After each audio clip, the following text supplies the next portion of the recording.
Comencemos con una pregunta que igual suena un poco filosófica para arrancar, pero que en realidad es el motor de todo lo que analizamos hoy. A ver. ¿Por qué en el análisis de la conducta aplicada, o ABA por sus siglas en inglés, transformamos algo tan infinitamente complejo como es el comportamiento humano en simples números dentro de una hoja de cálculo? Pues es una idea poderosa. Lo es totalmente. Y la misión de esta inmersión profunda en los materiales de estudio es precisamente dominar el dominio A del esquema de contenido de la tercera edición para el examen RBT. Hablamos de la medición. Efectivamente. Para cualquier persona inmersa en ese curso de 40 horas preparándose para la certificación, este es el mapa necesario para entender no solo cómo marcar casillas en una tableta, sino la verdadera ciencia que hay detrás. Y es que esa base científica es verdaderamente la piedra angular de toda la profesión. Si visualizamos por un momento una sala de observación clínica, siempre hay gráficos, líneas de tendencia y registros diarios. Claro, no es por gusto. Exacto, no es un mero capricho administrativo. Responde a un principio clínico inquebrantable, y es que el comportamiento produce datos, esos datos crean los gráficos, y son única y exclusivamente esos gráficos los que permiten tomar decisiones objetivas. Decisiones basadas en evidencia. Eso es. Sin una medición rigurosa y constante, un BCBA, que es el analista de conducta certificado encargado de diseñar el plan, está esencialmente volando a ciegas. Ya. No hay forma de saber si una intervención está ayudando a un niño a ganar independencia en su día a día o si no está funcionando en absoluto. La medición es la base de todo el edificio. Vale, vamos a desgranar esto porque al revisar los manuales siempre aparece algo que llaman la gran división en la recolección de datos. Por un lado tenemos los datos continuos y por otro los datos discontinuos. Así es. A primera vista, la medición continua suena a intentar atrapar absolutamente todas y cada una de las instancias de una conducta, como si se dejara una cámara de vídeo grabando durante toda la sesión sin pausa. Esa analogía de la cámara de vídeo es perfecta para entender la medición continua. Se utiliza cuando el comportamiento que estamos observando tiene un principio y un final meridianamente claros. O sea, comportamientos discretos. Exacto. Pensemos en un escenario práctico que cualquier estudiante verá en la clínica. Imaginemos a un niño, llamémosle Leo. Vale, Leo. Si la conducta objetivo de Leo es levantar la mano para pedir un juguete, sabemos exactamente en qué milisegundo empieza a levantar el brazo y cuándo lo baja. Ese comportamiento discreto nos permite capturar cada ocurrencia a lo largo de la sesión. Nos proporciona datos de una precisión clínica absoluta. He visto que dentro de esta medición continua hay una confusión clásica. Una que suele ser una trampa muy recurrente en el examen de certificación. La de frecuencia y tasa seguramente. Esa misma. La diferencia entre frecuencia y tasa o rate en los textos en inglés. Por lo que entiendo, la frecuencia es simplemente un conteo, un número entero. Si Leo golpea la mesa 15 veces, pues la frecuencia es 15. Claro. ¿Pero por qué los manuales insisten tanto en que la tasa es superior o más importante en muchos contextos clínicos? ¿No es suficiente con saber cuántas veces ocurrió algo? Pues ese es un punto de confusión muy habitual. Y la razón por la que la tasa es tan crucial tiene que ver con la realidad impredecible de las sesiones de terapia. A ver. La frecuencia por sí sola puede ser engañosa. Supongamos que el registro dice que Leo golpeó la mesa 15 veces el lunes y 15 veces el martes. Alguien podría mirar eso y decir, vaya, el comportamiento está súper estable. Tiene sentido. Pero, ¿qué pasa si la sesión del lunes duró 3 horas y la del martes duró solo 30 minutos porque Leo llegó tarde? Ah, claro. 15 golpes en 3 horas no es lo mismo que 15 golpes concentrados en media hora. Precisamente. En la sesión de media hora el comportamiento fue muchísimo más intenso.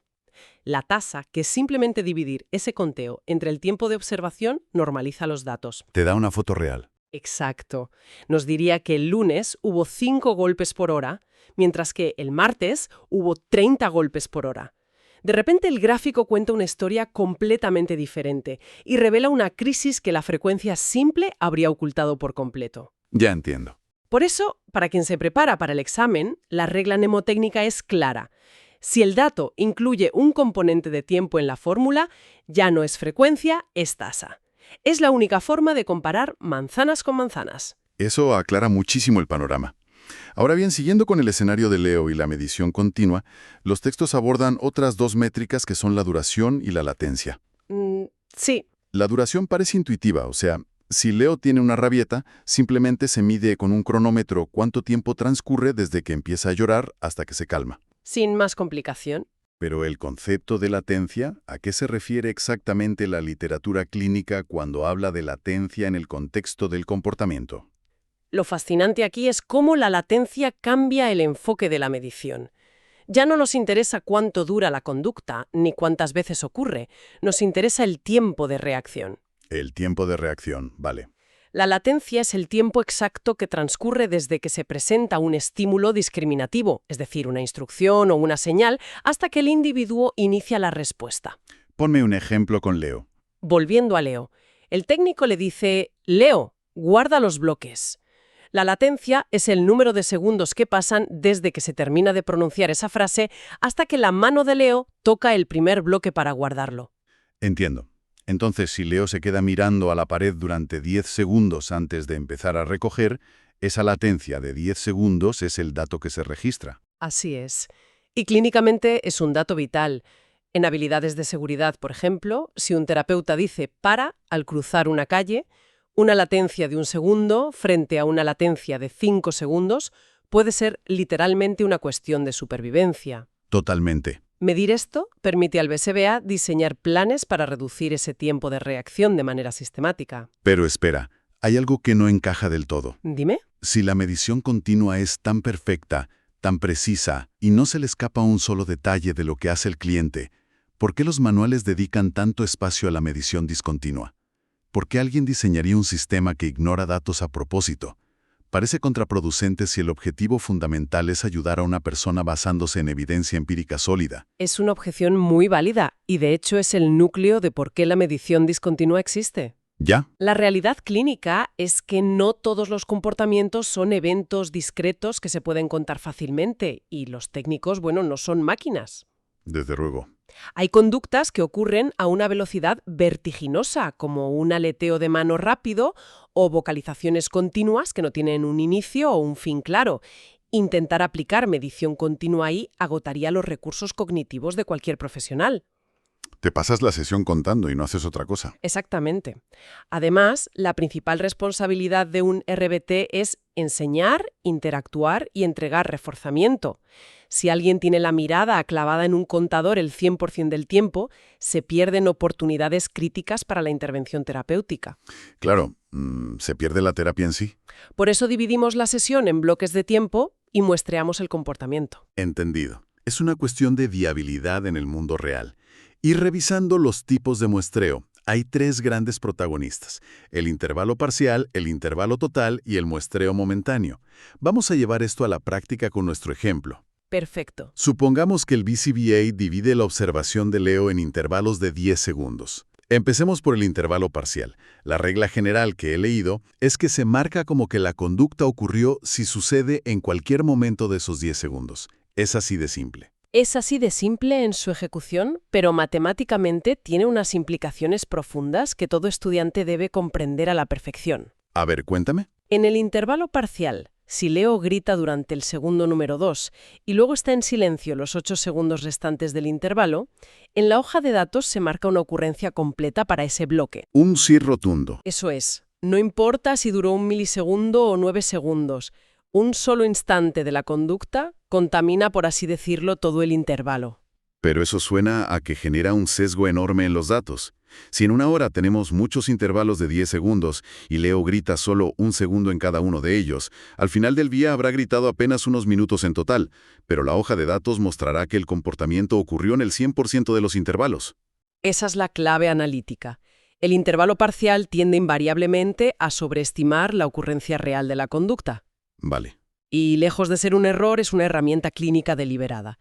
Los BCBAs utilizan este método específicamente para conductas problemáticas que el equipo desea disminuir, como agresiones o disrupciones graves. Ah, claro, para no quedarse cortos. Exacto. Al sobreestimar el problema, el sistema de datos es extremadamente conservador. Obliga al equipo clínico a no relajar las intervenciones hasta que la conducta realmente haya desaparecido de los intervalos de forma consistente. Tiene muchísimo sentido. Se prefiere pecar de precavidos con las conductas que queremos eliminar. Totalmente. Ahora asumo que el intervalo total hace exactamente lo contrario. La regla para el intervalo total dice que la conducta debe ocurrir ininterrumpidamente durante todo el bloque de tiempo, de principio a fin, para que se cuente como un sí. Exactamente. En el intervalo total, la exigencia es absoluta. Si la meta es que Leo permanezca sentado trabajando en su escritorio durante un intervalo de 10 segundos y Leo se mantiene perfectamente sentado durante 9 segundos, pero se levanta 1 milímetro de la silla en el último segundo, ¿Qué pasa ahí? pues que el técnico debe marcar un no rotundo en su hoja de datos. Madre mía. Eso parece increíblemente estricto y punitivo. Leo hizo un trabajo excelente durante el 90% del tiempo, y sin embargo, sobre el papel parece que fracasó en ese intervalo. Y es precisamente por esa rigurosidad que el intervalo total tiende a subestimar la conducta. Como exige la perfección sostenida, a menudo refleja que la conducta ocurre mucho menos de lo que realmente sucede en términos de tiempo total. Ya, entiendo por dónde vas.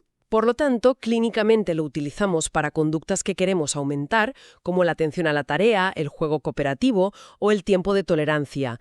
Queremos estar absolutamente seguros de que el cliente domina la habilidad sin interrupciones antes de considerar que ha alcanzado el criterio de éxito. Es fascinante ver cómo la matemática básica se utiliza para manipular, en el buen sentido, la exigencia clínica, desde luego. Y luego queda el tercero en discordia, el muestreo momentáneo o MTS. ¿Cómo funciona este método para no caer ni en la sobreestimación del parcial ni en la subestimación del total? El muestreo momentáneo requiere que el técnico actúe de manera muy diferente. En lugar de observar al cliente durante todo el intervalo de 10 segundos, el profesional se centra en otras tareas, tal vez enseñando a otro niño, preparando materiales. Vale, está otras cosas. Exacto. Y solo cuando suena la alarma o vibra el temporizador, al final del intervalo, el técnico levanta la vista y observa en ese milisegundo exacto. Y ya está. Eso es. Está Leo sentado trabajando justo en el momento en que suena la alarma. Si la respuesta es sí, se marca la ocurrencia. Si justo se acababa de levantar un segundo antes de que sonara, se marca que no. O sea que no importa absolutamente nada de lo que haya hecho Leo en los 9 segundos previos. Solo importa esa fotografía en el instante preciso de la alarma. Así es, y el error de procedimiento más común que vemos en quienes se inician en este campo es que se quedan mirando fijamente al cliente durante todo el intervalo, esperando a que suene la alarma para registrarlo. Rompiendo toda la lógica del método, claro. Hacer eso anula completamente el propósito del muestreo momentáneo, que fue diseñado específicamente para liberar la atención del profesional en entornos grupales o en aulas, donde es humanamente imposible mantener contacto visual constante con un solo individuo. Bien, pues hemos recogido una montaña de datos, ya sea con frecuencias, duraciones o muestras momentáneas de Leo. Pero los datos no se recolectan para que queden acumulando polvo en una carpeta. ¿Para nada? Eventualmente todo esto se traduce en puntos dentro de un gráfico lineal, con su eje X para el tiempo y su eje Y para la conducta. Y aquí es donde el BCBA tiene que interpretar las tendencias. Si la línea sube, es creciente. Si baja, es decreciente. Y si oscila sin dirección, es plana. Eso es. Pero ¿qué ocurre si la persona que está recolectando esos datos se equivoca? O peor aún, si se siente abrumada y empieza a registrar cosas que no ocurrieron exactamente así. Si conectamos esto con el panorama general de la terapia, entramos en el terreno de las consecuencias prácticas de la recolección de datos. Hay un concepto vital que se llama fidelidad del procedimiento. Cuéntame más de eso. Un gráfico puede verse estéticamente perfecto en la pantalla de un ordenador con sus líneas de tendencia clarísimas, pero no sirve de nada si los datos subyacentes son defectuosos. Supongamos que un técnico está aplicando un procedimiento para reducir las rabietas de Leo. El plan dice que no se le debe prestar atención durante la rabieta. Vale, una extinción clásica. Sí. Sin embargo, el técnico se distrae, pierde la cuenta del tiempo, se acerca a calmar a Leo ocasionalmente, pero luego en la hoja de datos anota que la rabieta duró 5 minutos y que siguió el protocolo. Ese escenario suena a que se está creando una realidad alternativa en los gráficos. El BCBA mirará a ese ordenador y verá una información que no refleja en absoluto lo que pasó en la sala. Y el riesgo de esa desconexión es inmenso. El BCBA, confiando en ese gráfico, podría concluir que la intervención de ignorar la rabieta no está funcionando porque la duración no disminuye. Claro, y toma malas decisiones. Podría tomar la decisión clínica de cambiar a un castigo o a un protocolo mucho más restrictivo, cuando en realidad la intervención original nunca se aplicó correctamente. ¡Qué peligro! Una recolección de datos laxa o poco honesta puede prolongar tratamientos ineficaces, detener el progreso de habilidades fundamentales o incluso empeorar conductas peligrosas. Por eso el rigor empírico no es solo un requisito académico, es la principal salvaguarda para el bienestar de la persona que recibe el servicio. Entonces, ¿qué significa todo esto a la hora de la verdad? Para alguien que se enfrenta a una sesión clínica real y a corto plazo a ese examen de certificación, parece que hay principios innegociables que flotan sobre toda esta teoría. Sin duda los hay. Intentando sintetizar la información de los materiales en unas reglas prácticas para el día a día, lo primero que salta a la vista es la necesidad de una honestidad radical. Si un técnico se olvida de encender el cronómetro, es mejor dejar el espacio en blanco. Sin lugar a dudas. Lo fascinante aquí es que un espacio en blanco, acompañado de una nota que explique el error de observación, es ciencia transparente. Es honesto. Un dato inventado de memoria al final de la jornada para rellenar huecos es sencillamente fraude clínico. La primera regla tácita es que la integridad del dato está muy por encima de la apariencia de una hoja de registro completa. Otra cosa fundamental que hemos visto con el ejemplo de Leo es la claridad en las definiciones. Antes de pulsar cualquier botón en un contador, el profesional tiene que saber exactamente qué aspecto tiene la conducta. Si la definición dice golpear con la mano abierta y Leo golpea con el puño cerrado, eso no se cuenta. Exacto. Asumo que la objetividad se desmorona si cada observador interpreta la conducta a su manera. Es un requisito ineludible conocer la definición. Y eso va de la mano con la tercera regla, que es la inmediatez del registro. En tiempo real. Los datos deben introducirse en el sistema o en el papel en tiempo real, en el momento exacto en que ocurren. Confiar en la memoria humana para recordar cuántos intervalos parciales ocurrieron hace 2 horas mientras se conduce de vuelta a casa es una receta garantizada para el desastre estadístico. La memoria reconstruye los hechos, no los reproduce como un vídeo. Y la cuarta, escuchándote hablar sobre la fidelidad del procedimiento, queda claro que un dato aislado no significa nada si el RBT no está siguiendo el plan de comportamiento letra por letra. De nada sirve medir a la perfección el intervalo total si la instrucción que se le dio al niño no fue la que el BSBA escribió en el protocolo. Efectivamente. Fidelidad absoluta al plan. Y la quinta es que todo esto requiere una transparencia enorme. Si hay una barrera, si el niño estuvo enfermo o si el técnico simplemente no entendió la definición operacional, hay que reportarlo inmediatamente sin miedo a represalias. La supervisión está estructurada para guiar y ajustar el rumbo, no para buscar culpables. Esa comunicación constante es lo que permite que la ciencia del análisis de la conducta sea aplicada flexible y sobre todo humana. Es un material denso y absolutamente vital para dominar la medición. Hemos navegado desde la minuciosidad de la tasa y la frecuencia hasta la lógica matemática detrás de los intervalos y el muestreo momentáneo, entendiendo por qué los números a veces sobreestiman o subestiman la realidad a propósito. Esto plantea una pregunta importante para reflexionar más allá de los manuales y de los exámenes de certificación. Adelante. Cada número introducido en un sistema representa un momento real en la vida de una persona y su posibilidad de adquirir independencia. ¿Qué ocurre con la integridad de la ciencia del comportamiento si quienes observan olvidan que esos puntos en el gráfico son en realidad seres humanos buscando mejorar su calidad de vida? Es una reflexión espectacular para cerrar. Hay que recordar siempre que detrás de cada dato continuo o discontinuo hay una persona. Hasta aquí nuestra inmersión profunda en la medición en el análisis de la conducta. A quienes nos escuchan, a seguir practicando esas habilidades de observación y muchísimo éxito en la preparación de ese examen RBT.